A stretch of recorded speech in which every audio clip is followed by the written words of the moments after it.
Allô, allô, c'est Bérangère pour la chaîne Bébé Scrapé Bookin. Aujourd'hui, je vais vous faire un petit retour lecture sur mes 5 premières lectures du mois de novembre et de jolies lectures. Des lectures moins bien, voire pas du tout accrochées, et puis des excellentes lectures. Donc, je vous laisse regarder. Je vous en parle tout au long, en fait, de mon mois de novembre. Hein, la première, la deuxième, la troisième, 4 et 5. Voilà. Alors, tout d'abord, j'ai lu La femme de ménage de Freda McFadden. Donc, Les secrets de la femme de ménage, c'est le numéro 2, on va dire, de cette petite saga. Donc, ça va être la même personne que l'on va retrouver, en fait, dans ce livre. Et du coup, je vous montre mon marque-page que j'ai réalisé pour ce livre. Le voici, le voilà, avec du macramé et puis une petite restauration quand on lit, voilà, on mange un petit peu. Moi, c'est ce que je fais en tout cas. Et j'y ai mis l'imagination à fleur de mots. Voilà, truc tout simple. Alors, ce bouquin. Donc on va retrouver Milly qui était donc dans le premier tome en prison, qui est sortie de prison, qui cherchait du travail, c'était pas facile, etc. Il lui arrivait une histoire rocambolesque dans une maison où elle était donc intendante, on va dire, puisque elle faisait le ménage, à manger, et elle s'occupait aussi quelquefois de la petite qui était dans cette première maison, et puis lui arrivait des choses vraiment inimaginable, et j'avais adoré vraiment beaucoup mon premier tome. Celui-ci, donc on va retrouver Milly qui est partie donc de la première maison et on va la retrouver dans une nouvelle maison, donc chez les Garrick, qui ont un appartement fantastique sur Manhattan. Et du coup on va trouver donc un homme et une femme. L'homme est un riche millionnaire qui est, je crois qu'il invente des... Alors, c'est un petit peu... C'est pas très frais dans ma tête, mais en tout cas, je crois qu'il fait des concepts informatiques, etc. Donc, c'est un businessman, voilà, qui a plein de pognon, quoi. Et sa femme, ce qui est quand même étrange dans cet appartement, c'est que sa femme est enfermée. Et il ne faut pas aller dans sa chambre, ouvrir et faire intrusion en fait dans cette chambre. Donc il lui dit, vous faites ça, mais par contre vous n'ouvrez pas et vous ne parlez pas à ma femme. Et en fait donc l'intrigue va être là. Pourquoi elle est enfermée, etc. Est-ce que Milly va réussir à parler à cette femme? Qu'est-ce qu'il va arriver à cette femme? Voilà, ça va être un peu ça l'histoire. J'ai trouvé cette histoire moins bien que la première. J'y ai moins été emportée, même si c'était bien. Hein. Moi, j'ai passé un bon moment, c'était une bonne lecture, mais j'ai moins accroché que le premier tome. Franchement, voilà. Mais bon, il y a toujours, ça reste toujours une trame assez excitante, parce qu'on a envie de tourner les pages et de savoir pourquoi elle est enfermée et qu'est-ce qui se passe là-dedans. Alors je ne vais pas vous en dire plus parce que je vous spoilerai vraiment l'histoire, parce que je préfère arrêter là, mais pourquoi? Voilà, pourquoi elle est enfermée dans sa chambre et qu'est-ce qui se passe là-dedans, quoi. C'est vraiment plein de mystères. Et Milly va creuser et va réussir à trouver bien sûr ce qui se passe dans cet appartement magnifique de Manhattan. Voilà donc mon premier bouquin où j'ai passé un agréable moment. Alors ce bouquin il fait quand même, alors c'est le poche, hein. Moi j'ai attendu que le poche sorte bien sûr, et donc 408 pages exactement à lire de ce poche. Voilà. Ensuite, j'avais acheté ce livre-là avec ma belle-fille à un moment donné. On avait été se promener chez Cultura. La chose que je n'aime pas trop dire et surtout que je n'aime pas trop faire. Bon, on a été se promener dans un centre commercial et il y avait Cultura. Et du coup, elle a voulu, c'est une lectrice aussi, elle lit beaucoup. Et du coup, comme on l'avait vu sur les réseaux sociaux, donc ça fait vraiment un petit moment qu'on l'a acheté, hein, et elle m'a dit, vous verrez, moi j'ai pas aimé le bouquin. eh bien, j'ai compris pourquoi, et moi non plus, j'ai pas du tout aimé. J'y ai mis 10 parce qu'on ne peut pas mettre moins, parce que je note mes livres sur Livre Addict. Hein. Je mets tous mes livres lus, etc. Je ne mets pas ce que j'en pense, mais je note le livre. Et là, j'ai mis 10 parce que je ne peux pas mettre la moyenne, ça se fait pas en fait. Pour moi, je pense que déjà écrire un livre, c'est déjà compliqué. Et puis, bah voilà, le lancement, tout ça, voilà. Donc ça, c'est le premier tome, Magnolia Parks, d'une saga qui va en... Il va y avoir 5 tomes donc, de cette saga. Et naturellement que moi, eh bien, je vais m'arrêter là parce que ça ne m'a pas du tout plu. Mais pas du tout, du tout, du tout. Alors, je vais quand même vous montrer le petit marque-page. Un beau marque-page en plus, j'avais fait avec un beau tissu comme ça. Et là, j'avais mis « Suivre son cœur ». Voilà, avec donc une petite porte de maison, etc. Donc en fait, le livre n'a aucun intérêt pour moi. Donc on va être avec de jeunes gens, de très jeunes gens, de la jet set anglaise. Ils sont à Londres, hein, je crois, oui c'est ça. Et ça ne m'a pas resté longtemps en tête. Je vais le vendre sur Vinted, mon livre, parce que franchement, alors il est tout neuf, hein, vraiment... il est nickel et je vais le vendre parce que franchement, je ne vais pas garder ça dans ma bibliothèque. Bref, ça, c'était les petits guillemets. Donc, en fait, Magnolia Parks, c'est une jeune riche anglaise qui donc est avec que des riches anglais. Hein. Elle ne côtoie que des gens de son rang social. Et alors, hein, c'est d'un ennui. Donc, la nana, en fait, à chaque fois qu'elle voit quelqu'un, elle décrit ses fringues. Il a le haut de Gucci, il a le bas de je sais pas quoi. Alors, ils vont pas chez H&M et chez Zara, hein, ces gens-là, je vous le dis.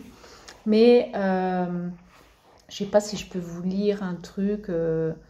Voilà, ils ont toujours besoin de faire du shopping, des garde-robes. Donc, ils parlent je connaissais même pas, moi. Miu Miu, Mary Jane, Proena Schuller, des chaussettes haute Fendi. Voilà, c'est tout décrit comme ça. À chaque fois qu'elle voit quelqu'un, elle ne peut pas ne pas décrire. Et donc ça, c'est dans toutes les pages, vous avez une description de fringues. J'en vois aucune utilité. Et puis, c'est l'histoire, en fait, donc, de jeunes gens qui s'aiment beaucoup, hein, ils s'adorent, hein, et depuis leur plus jeune âge, ils sont sortis ensemble, etc. Et là, ça fait 3 ans donc, que lui, en fait, il l'a trompée. Mais en fait, il s'aime énormément. Mais par contre, par ce biais d'amour, lui va lui faire extrêmement mal en allant avec d'autres nanas et tout ça. Enfin voilà, je ne vais pas vous en dire plus parce que franchement, je n'ai pas du tout adhéré à ce livre. Je n'ai pas du tout aimé, je vous le redis, mais bon, vous avez bien compris que ça ne m'a pas plu du tout.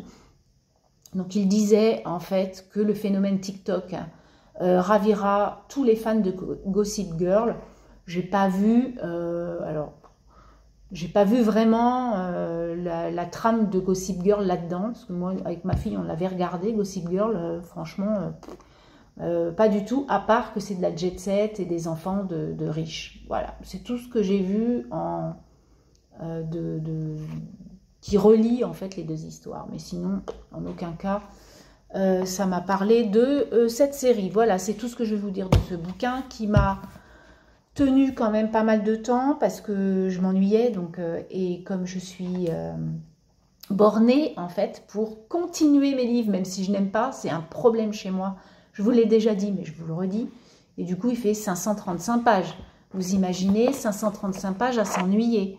Faut être fou, quoi. sans rire. Même mon mari me dit, mais arrête si t'aimes pas. Je fais non, il faut que je finisse. Je l'ai acheté quand même 18,95, tu vois. Donc, j'ai pas envie de pas le lire. Voilà. Ensuite, heureusement, je me suis dit, lis quelque chose que tu es sûr que tu vas aimer. Pas du tout dans le même registre que ça. Et je me suis donc pris dans ma bibliothèque, ma pile à lire, le Franck Tilliez, Deuil de miel. Donc, le 3e livre de Franck Tilliez que je lis et que j'adore. Voilà. Je pense que j'aime beaucoup, en fait, de plus en plus tout ce qui est polar, thriller. Vraiment, j'aime énormément ce genre de livre. je sais pas, c'est bizarre, hein, parce que je suis pas quelqu'un de très, comment, j'ai peur, je me sens des fois en insécurité et tout ça, et j'aime beaucoup ce genre de livre. Et fada, la nana. Donc là, on va retrouver notre commissaire Charcot, hein, dans ce bouquin. Du coup, on va retrouver des choses affreuses. On va retrouver une femme morte, qui a, avec une scène encore un peu comme dans le premier que je vous avais décrit là, le mois dernier, avec une scène vraiment, enfin une mort mise en scène. Hein. Quand le commissaire arrive et voit ça, c'est quand même bizarre. La femme est nue, rasée de partout, avec des papillons sur le crâne. Enfin voilà, c'est quand même assez spécial. On va être dans un bouquin où on va parler de... Alors attendez, comment ça s'appelle? Je ne sais plus. Je l'ai noté sur mon Instagram parce que j'avais été chercher le mot de vocabulaire, je ne me rappelle plus. Les gens qui sont adeptes et collectionnent tous les insectes, hein, c'est un nom bien précis. Comme je note jamais rien, comme je fais mes vidéos, bah voilà, hein, c'est déjà fait pour moi, j'ai qu'à noter les choses. Je ne fais qu'avec ma tête et j'essaie de me rappeler en fait des histoires. Donc on va se retrouver avec Charcot qui a perdu sa femme et sa fille dans un accident. Alors tout est écrit, c'est tout le début, donc je vous spoile rien. Et du coup, c'est quelqu'un qui est très à fleur de peau, qui est shooté aux médicaments. Voilà, donc il est quand même sur une emprise de médoc. Et du coup, il va faire son enquête comme ça, mais il va avoir des démons en fait aussi dans sa vie personnelle. Il va avoir des hallucinations, etc. Et ça va peut-être l'empêcher, ou en tout cas que ce soit plus long, il va y avoir d'enquêter en fait. Son enquête va prendre plus de temps par rapport à ça. Il va y avoir des choses qui vont contrer par rapport à ses hallucinations, parce que lui, il croit ce qu'il voit, hein, vraiment. Et du coup, tout ça, ça va le perturber, naturellement, dans son enquête. Il va être très agressif envers certaines personnes. Voilà, tout ça, ça va le remuer. Mais il va réussir, naturellement, à trouver le coupable de ces horreurs, hein, parce que là, le début, c'est une femme, mais on va retrouver un homme, on va retrouver une jeune femme. On va retrouver une liste de personnes et vraiment c'est atroce.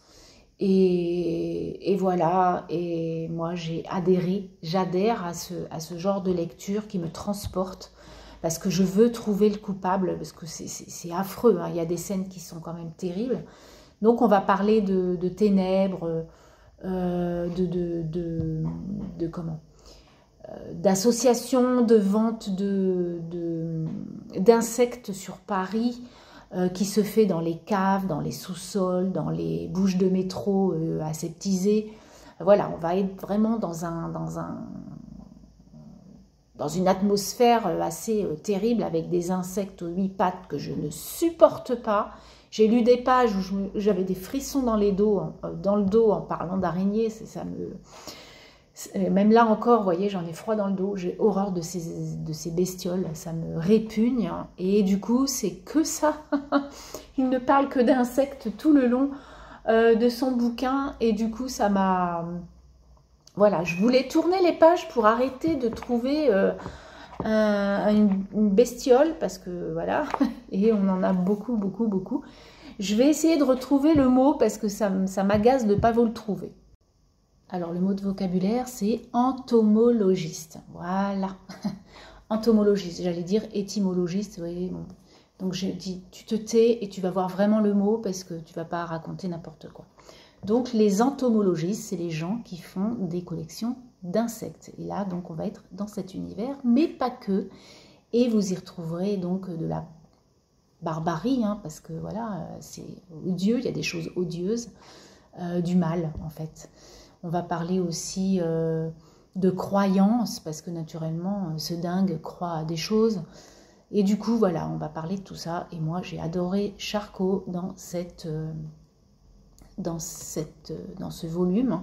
Et du coup, je vais lire le prochain, mais ce ne sera plus Charcot l'enquêteur, mais une enquêtrice. Donc, je vais découvrir tout ça. Voilà donc ce livre qui m'avait été dédicacé par Franck Tilliez quand j'avais été au salon à côté de chez moi.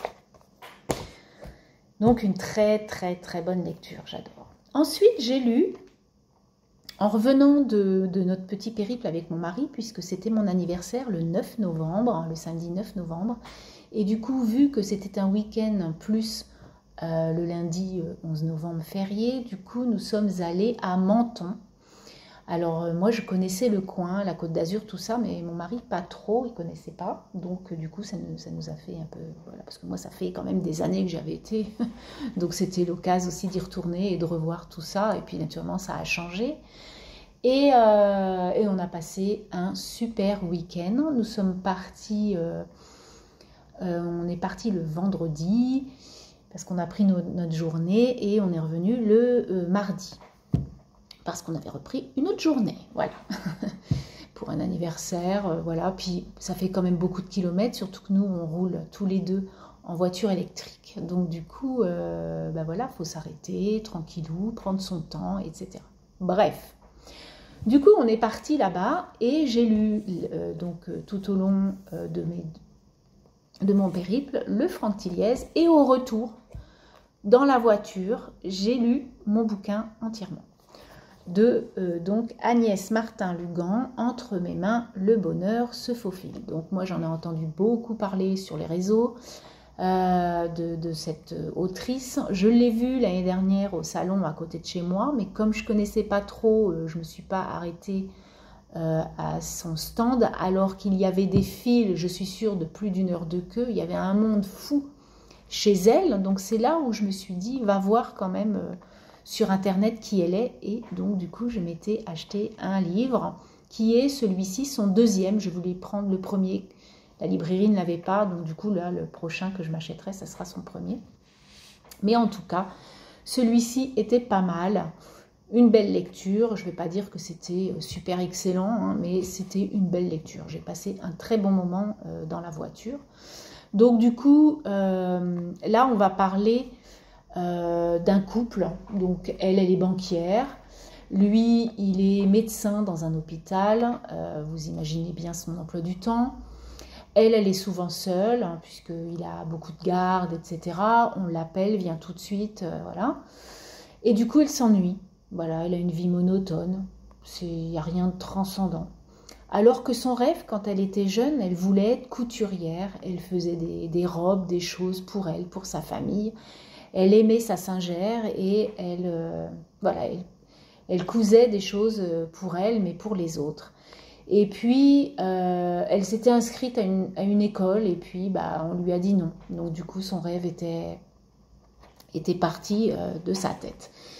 Et donc, au début de ce livre, on va être un dimanche midi en famille, donc avec la famille d'Iris. Excusez-moi, je ne vous ai pas dit les prénoms de ces personnes. Donc c'est Iris et Pierre.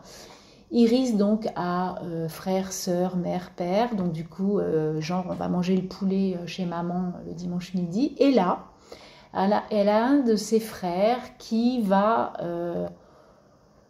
dire lors d'une conversation un secret bien gardé de la famille. Je ne vais pas vous dire ce que c'est. Et du coup, Iris va prendre le mors aux dents. Après ça, elle part de chez ses parents en furie. Personne ne comprend trop, alors que tout le monde comprend en fait pourquoi. Et de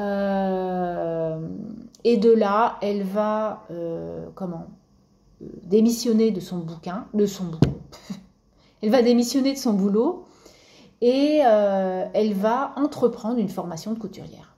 Voilà. Et donc elle va avoir une formation sur Paris. Elle habite en province. Hein. Et elle va aller sur Paris, donc faire une formation chez Marthe. Et de là, donc, elle va rentrer tous les week-ends chez elle pour retrouver son mari, bien sûr, qui ne va pas toujours être là avec ses gardes, etc. Il ne fait aucune concession pour sa femme, je trouve. Ça, vous le lirez. Et vous me le direz si vous l'avez déjà lu, parce que c'est quand même un livre qui a un certain âge, hein, celui-ci. Hein. Elle en a fait tellement, cette femme. Je ne connaissais pas, et pourtant, c'est une autrice à grand nombre de bouquins. Il n'y a pas écrit, mais en tout cas, voilà. Donc bref, donc elle va aller sur Paris, elle va avoir une vie palpitante, elle va apprendre plein de choses, et puis en plus Iris, elle est douée. C'est quelqu'un qui est très très doué. Donc promise à faire quelque chose de très bien, parce qu'elle ne fait pas que coudre, elle a aussi un coup de crayon majestueux. Et du coup, voilà, Marthe va la prendre en main, etc. Et ça ne va pas tellement plaire à son mari, parce que lui, en fait, ce qu'il voudrait, c'est qu'il lui a dit « Ok pour ta formation, mais par contre, après ta formation de 6 mois, je veux un enfant. » Et là, le masque tombe, voilà, parce que d'un côté, elle est déchirée par une passion, etc. Puis de l'autre côté, elle aime tellement son mari qu'elle veut rentrer chez elle après la formation pour fonder une famille. Mais du coup, voilà, elle va être tiraillée entre ces deux mondes qui sont complètement différents, parce qu'elle sait très bien que si elle rentre chez elle, la vie palpitante qu'elle mène à Paris ne sera plus du tout la même, et tout ça, ça va s'effondrer. Donc, que va-t-elle choisir? Alors, il y a plein d'autres personnages qui vont arriver les uns après les autres, et puis des choses pas sympas qui vont lui arriver. Enfin, voilà, on va avoir la vie d'Iris, et entre mes mains, le bonheur se faufile. J'ai trouvé que le titre était parfait pour ce livre, parce que, voilà, il est vraiment sympa. Alors, j'ai trouvé un peu la fin tordue. C'est ce que je mets sur mon Instagram. Je trouve que c'est un peu tordu. Voilà, il n'y avait pas besoin de ça pour faire une jolie fin. Ça aurait pu être autrement et parfait. Maintenant, c'est comme ça. Mais le message aussi dans ce livre est que le rôle de la femme dans notre société, quand on a une ambition et qu'on a envie, c'est pas parce qu'on a une femme et une famille qui nous dictent ce que l'on doit faire que l'on doit obligatoirement suivre ce chemin. On peut se réveiller tout seul et faire ce que l'on veut en fait de notre vie. Voilà, j'ai trouvé que le message était beau en fait de ce livre. Donc, entre mes mains, Le bonheur se faufile d'Agnès Martin-Lugan aux éditions Pocket. Voilà, un beau livre. Je vous ai même pas fait voir le marque-page que j'avais fait, qui était sympa. Donc avec un pompon orange et puis un beau fond automnal, jaune à petits pois. Et où j'ai mis Keep Calm and Pause lecture avec un beau bouquet de fleurs et un petit rouge-gorge dans une jolie lune. Et enfin, j'ai lu Les femmes du bout du monde de Melissa d'Acosta, qui était depuis un petit moment, voire très longtemps, dans ma bibliothèque. Et j'ai lu ce livre en lecture commune avec Gilles et Étienne, voilà, que j'ai découvert en off, et j'ai aimé en fait discuter avec eux. Et en fait, Étienne a une chaîne qui s'appelle Bouquin d'étoiles. Et franchement, allez-y, parce que j'aime beaucoup ces récits de livres. Moi, je suis adepte à sa chaîne, et j'aime beaucoup quand il nous décrit. Et d'ailleurs, j'ai acheté quelques bouquins grâce à Étienne. Donc du coup, je me dis que voilà, c'est un bon influenceur pour quelques bouquins que j'ai adorés aussi d'ailleurs, que j'ai lus. Donc, revenons-en à notre livre, Melissa d'Acosta, Les femmes du bout du monde. Alors, tout d'abord, dans mon livre, c'est un marque-page que je me suis acheté donc, lors de mon week-end, French Riviera, avec de jolis paysages de là-bas, et surtout de Menton, comme vous pouvez voir. C'est magnifique, vraiment, c'est le début de l'Italie. On était dans l'appartement où j'ai loué, à 900 mètres de l'Italie. Donc, du coup, on a pu aussi, bien sûr, aller en Italie. Mais vous avez à Menton, et même dans les villages d'à côté, des arbres, des citronniers, je ne sais pas si on dit clémentiniers, je ne sais pas, des mandariniers. Vous avez tout ça en ville, en fait, vous avez des arbres. Et au début, mon mari fait « Non, mais c'est du plastique ou quoi ?» Je fais « Non, non, c'est des vrais arbres avec des mandarines au bout et des clémentines. » C'était, voilà, c'est génial parce que en plus, il a fait un temps clément. On a eu très beau. On a visité Monaco, on a visité Roquebrune, on a visité un château, enfin voilà, puis des paysages magnifiques. Ça nous a fait vraiment beaucoup de bien. Je reviens à mon livre. Je m'emporte sur mes vacances. Alors ce livre est une excellente lecture. Je ne vais pas dire coup de cœur parce que je n'ai pas eu de coup de cœur, mais franchement c'était à ça. Je vais vous expliquer pourquoi. Mais une excellente lecture. Et pourquoi excellente? Alors en fait, moi dès le début du livre, j'étais là-bas. En fait, on va aller en Nouvelle-Zélande dans ce livre. Et c'est un pays que je ne connais pas plus que ça, à part les All Blacks, quoi, vous voyez. Et donc, les rugbyman. Donc du coup, voilà, j'ai été vraiment... Melissa d'Acosta, c'est une autrice... Enfin, moi j'aime beaucoup, c'est le 3e livre que je lis d'elle. En fait, ce que j'aime, hein, c'est sa description des lieux. Moi, je me trouve embarquée avec elle, je voyage. Et là, j'ai voyagé en Nouvelle-Zélande. Vraiment, c'était vraiment le côté exceptionnel du livre. Toutes ces descriptions de lieux, de faune, de flore. Moi, je suis quelqu'un de curieux, donc du coup, j'allais voir sur Internet ce qu'elle décrivait et j'ai découvert des choses, j'ai appris beaucoup de choses avec elle.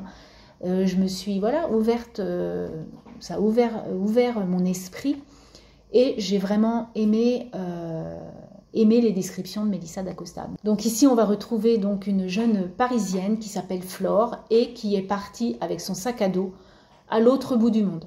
Voilà pourquoi les femmes du bout du monde, puisque la Nouvelle-Zélande est complètement de l'autre côté de chez nous. Et du coup, il y a des milliers et des milliers de kilomètres entre nous et cette belle île. Donc du coup, cette jeune femme est arrivée dans un camping au fin fond de la Nouvelle-Zélande, dans les Catlins. Et du coup, on va découvrir au fil des pages pourquoi elle est là. Quel mystère elle nous cache, quelle noirceur elle a dans sa tête. Et j'ai trouvé... au début, en fait, je me suis dit, qu'est-ce que c'est que cette femme, quoi. Et en fait, au fur et à mesure du livre, on va découvrir tout ce qu'elle a vécu, mais c'est difficile. Elle a vécu quelque chose de pas simple. Et en fait, cette femme, moi, je l'ai adorée. Voilà, c'est quelqu'un de triste qui va se reconstruire et qui va être à la fin quelqu'un d'autre, en fait. Parce que, en fait, elle va là-bas pour rechercher de la sérénité, du silence. Et elle va arriver à pardonner, en fait. Et surtout à pardonner soi-même. Elle va se pardonner soi-même. Et en fait, il est là. Ce livre, c'est aussi sur le pardon. Mais il y a plein de thèmes, en fait, auxquels on va parler dans ce livre. Je m'emporte un peu et je fais un peu n'importe quoi, mais voilà, j'ai tellement de choses à dire sur ce livre que vraiment, puis en plus, c'est tout frais, donc c'est simple. Mais...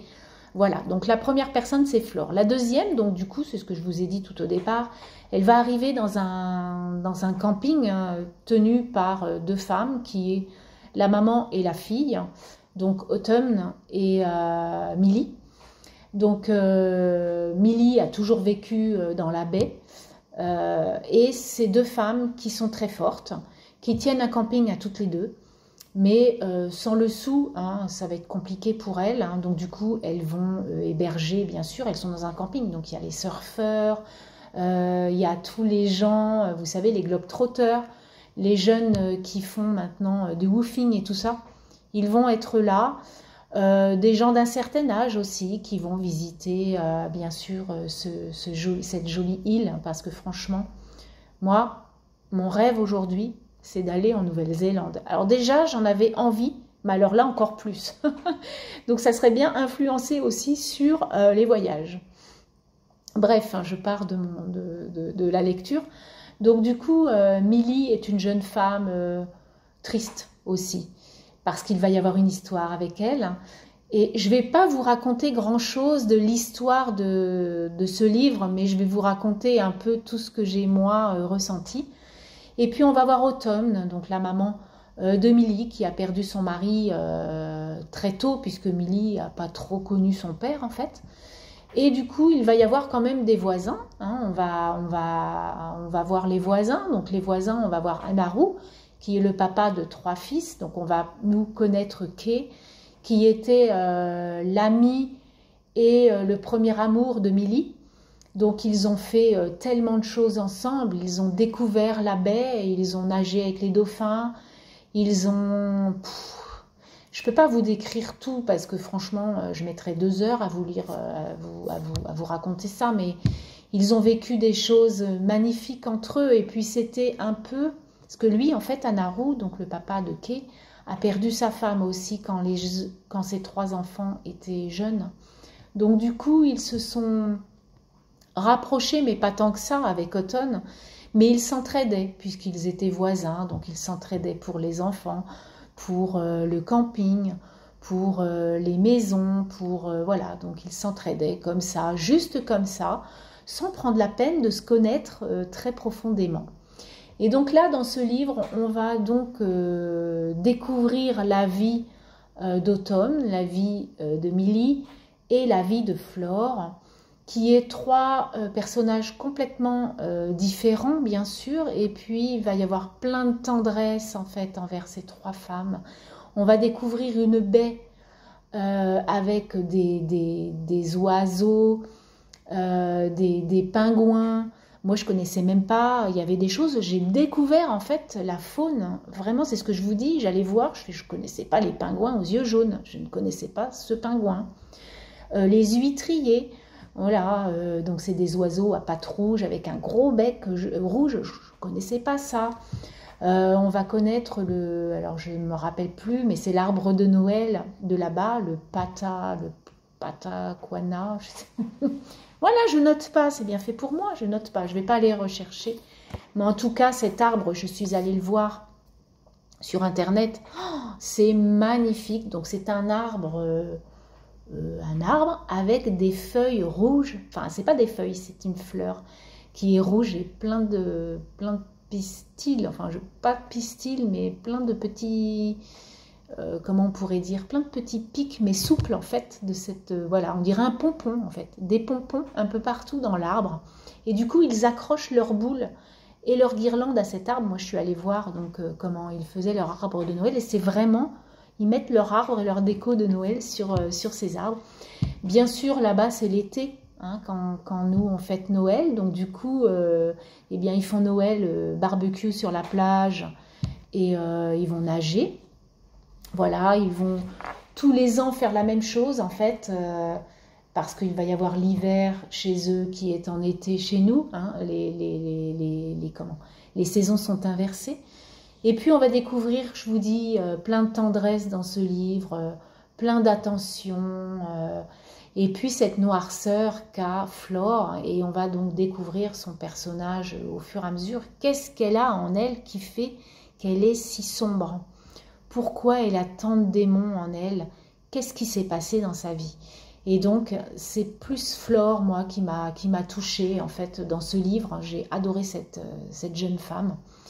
Et je me suis, comme je vous dis au début, je me suis dit qu'est-ce que c'est que celle-là? Et en fait, au fur et à mesure, on s'attache à sa personne, à ce personnage. Elle a envie de paix intérieure et d'être bien et d'être tranquille et de ne plus avoir affaire à toute cette bourgeoisie, enfin toutes ces personnes qui l'ont, comment? Ils avaient beaucoup d'emprise sur elle, en fait, voilà, que ce soit n'importe qui, ils avaient de l'emprise sur elle, et il fallait surtout pas faire ça, il fallait faire ça. Enfin, voilà sa vie, mais beaucoup plus sombre, bien sûr, vous allez le découvrir. Et puis on va parler aussi dans ce livre d'écologie, on va parler de toutes ces pêches, toutes ces choses qui sont, comment on appelle ça, interdites. Et donc on va découvrir tout ça là-bas, parce que Millie est aussi, elle a fait des écoles d'écologie en fait, hein, et du coup elle aimerait, mais elle reste. Pourquoi elle reste au camping? Pourquoi elle s'en va pas aussi, Millie? Pourquoi elle reste avec sa mère? Voilà, il y a tout ça, on va découvrir tout ça, et vraiment un livre. Moi j'ai vraiment aimé ce bouquin au fil des pages. J'avais pas envie de les quitter. J'avais envie de rester. J'ai lu ce bouquin en 4 jours parce que j'avais envie d'être avec elle, en fait. J'avais pas envie de partir, et j'avais surtout pas envie de partir des Nouvelle-Zélande, qui est magnifique. Et il faut savoir là-bas que c'est pas non plus tout rose, hein. On a aussi l'envers du décor qui est des vents, des bourrasques de vent, et du coup qui détruit un peu tout ce que Milly et sa mère ont pu faire pour leur camping. Donc elles sont vraiment féroces, hein, elles sont ardentes. C'est des femmes quand même qui ont envie que ça fonctionne. Elles font tout pour leurs gens au camping. Elles ont envie d'avoir quelque chose de sympa, mais malheureusement elles ne peuvent pas.